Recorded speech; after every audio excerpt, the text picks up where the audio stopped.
Thank you, Mr. Speaker. Will the sponsor yield? She indicates she will. Do you feel like this is a substantive piece of legislation? It really does have some, I mean, quite a bit of language in it, correct? Yes. Then why in the world is it a floor amendment? Why in the world did it not go back to committee? Let me tell you that, and the leader's going to tell you, I voted for this out of rules because I didn't realize that, my goodness, you know, that was my mistake. That sometimes Rules Committee moves very quickly. My gosh, people, don't you think that the people of the state of Illinois are tired of seeing something like this? We have rules, and yet you bring something that should be just a floor amendment. Floor amendment should be some technical, small change that we shouldn't have to worry about like this. But yet you bring a whole bill that has questions whether it is even constitutional, that has questions whether it meets the court's approval of what we're trying to do with concealed carry.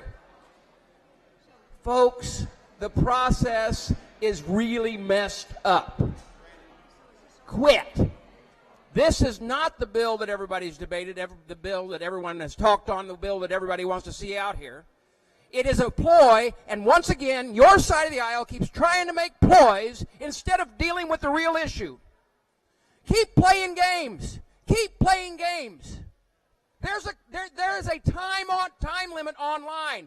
Do you know that one of the associations actually has a click down of when we have constitutional carry in the state of Illinois? And you want to endanger your citizens and keep playing games like this?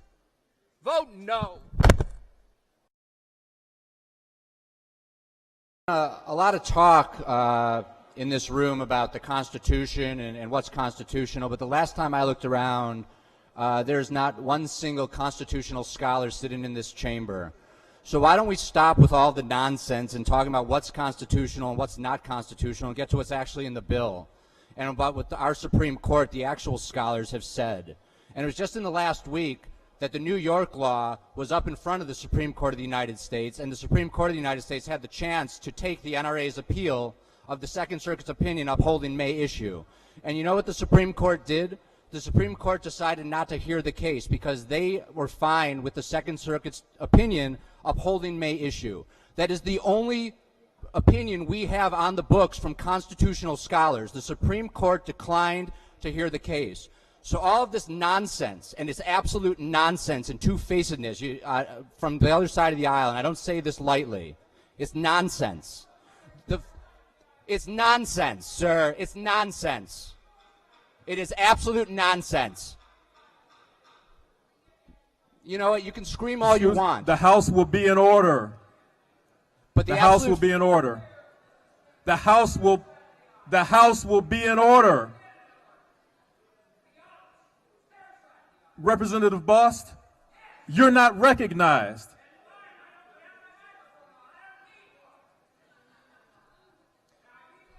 You are not recognized. Well, you will, and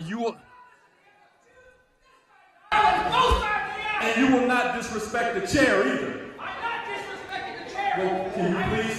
You do not have the floor. You do not have the floor.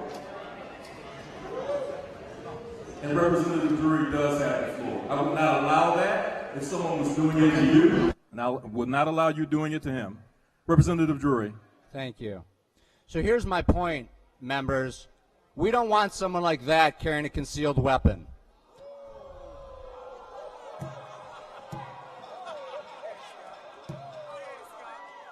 The House will be in order. The House will be in order. The House will be in order.